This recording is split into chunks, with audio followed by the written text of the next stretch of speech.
Hello students, my name is Denziano Rodriguez. Welcome to Roughbook, our learning companion. Hello and welcome friend. Let us study about the most important component in a body, the cell. What is a cell? Cell is the structural and functional unit of life. And why do I say that? Over the years we have seen these two structures, the plant cell and the animal cell. What is so different about them? Are there any other types of cells? Yes, there are two types of cells, the eukaryotic cell and the prokaryotic cell.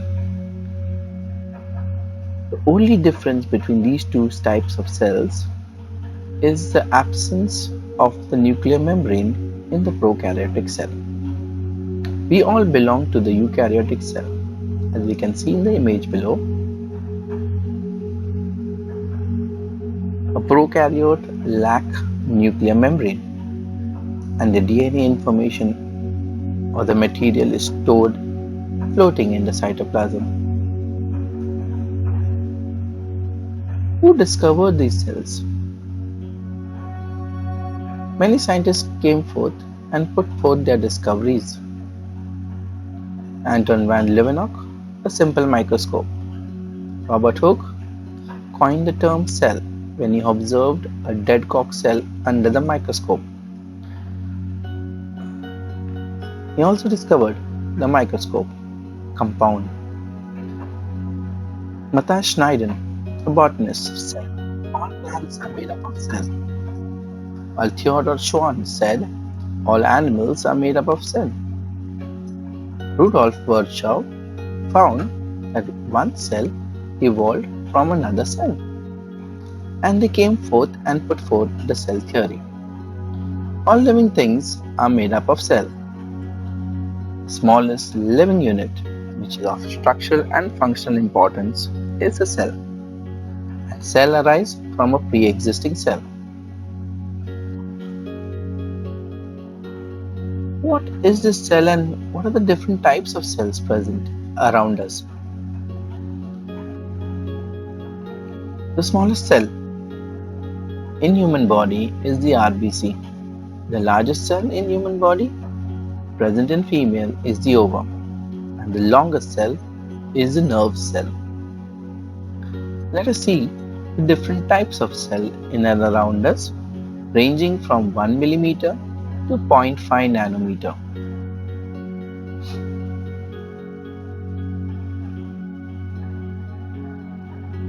Let us understand the various components of the cell in detail. The first component, the cell membrane or the plasma membrane. As you can look by its structure, it's made up of two layers, a lipid and a protein layer. That's why it's called a lipoprotein layer. It is a semi-permeable layer, that is, it allows only certain molecules to enter into the cell, maintains the shape of the cell, and also protects the various inner components of the cell. The next component is the cytoplasm,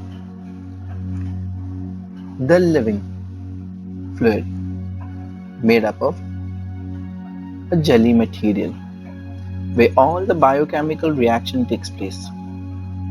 It is the first phase where cellular respiration takes place before it enters into the mitochondria.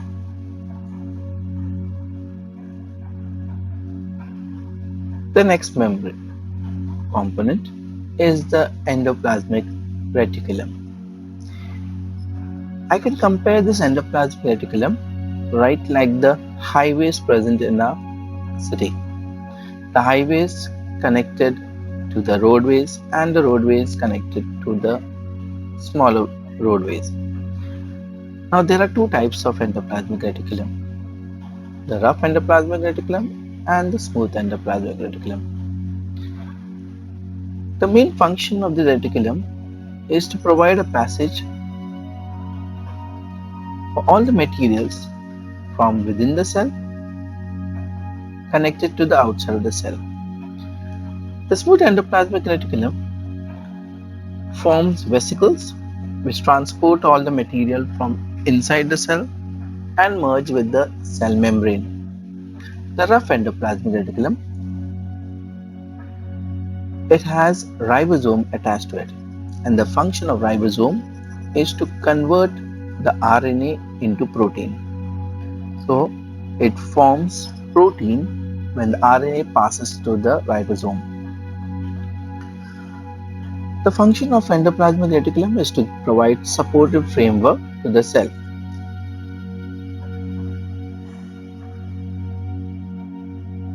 The next component is the Golgi apparatus. In animals and called dictosome in plants. It is a membrane sac flattened structure. It helps in making vesicles and vacuoles. Now, as the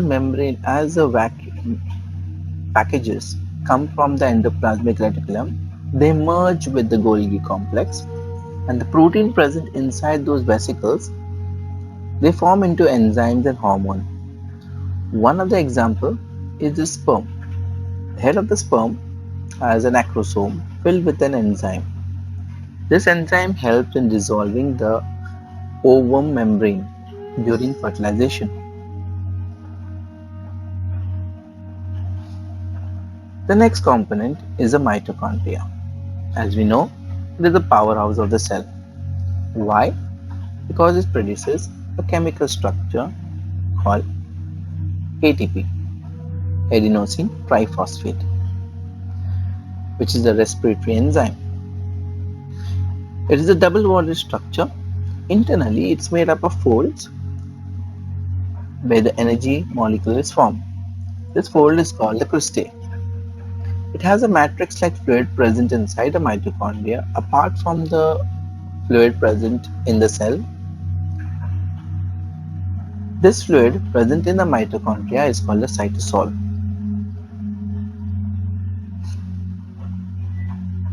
The next component is the lysosome, also called as suicide bags.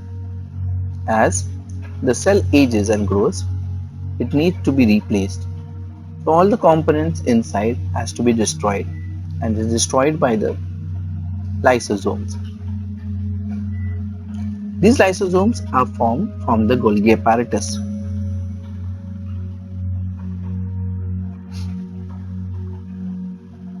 The next component is the ribosome, also called as a protein factory, made from the Nucleolus. These ribosomes help in decoding the information of the DNA into protein. Ribosomes are found in the cytoplasm as well attached to the endoplasmic reticulum.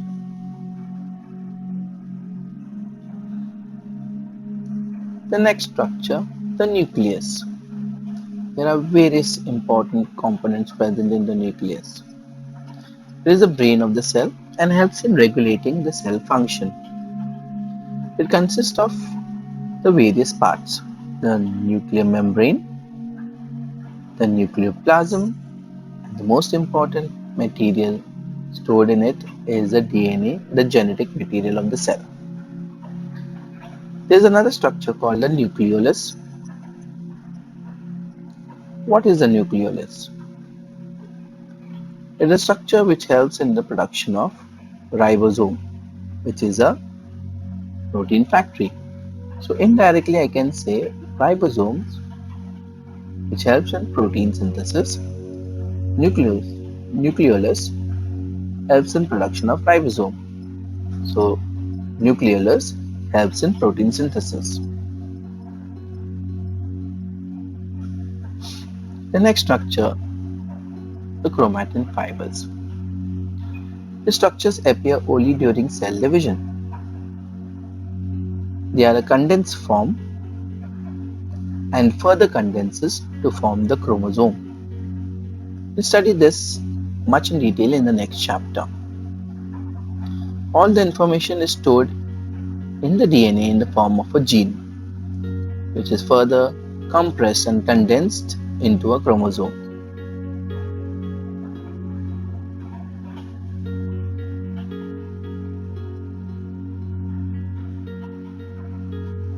The centrosomes, consisting of two centrioles, a star-like structure present always close to the nucleus.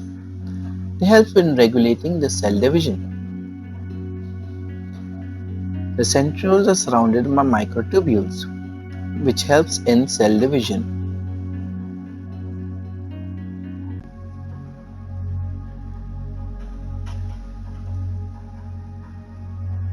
The next component is the plant cell. There are components inside the plant cell which are absent in the animal cell. The first component is the largest covering of the cell, and that is the cell wall. Cell wall is not a living tissue, but highly permeable or freely permeable to all type of solution to enter the cell, made up of cellulose. It gives rigidity and protection to the cell. The next component, the vacuole, filled with fluid consisting of water, minerals and food. The vacuole is covered with a membrane called as a tonoplast. When the vacuole is filled with water, it makes the plant stiff and the leaves turgid. In some vacuoles, there is a pigment called as anthocyanin, a pigment which is violet blue in color. Just for example, if we say beetroot, when I cut the beetroot, it will give out its color. It's because of the pigment present in the vacuole. But when I cut a carrot or any other fruits, it does not leave its color. It's because it is not present in the vacuole but present in the plastid. Plastid, a double membrane structure, it has its own DNA, consists of 3 different types of plastids. Each plastid has a different pigment. It makes this plastid unique. If the pigment is chlorophyll, the plastid is called chloroplast. The pigment is filled with food, starch, no color, it's called leucoplast. And the pigment is filled with yellow color, for example fruits or flowers, it is xanthophyll. And pigment red orangish color, it's called carotene. These plastids are called chromoplasts depending on the different types of colors.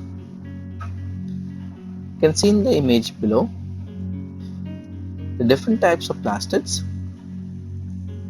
and for which fruits or flowers they are present in.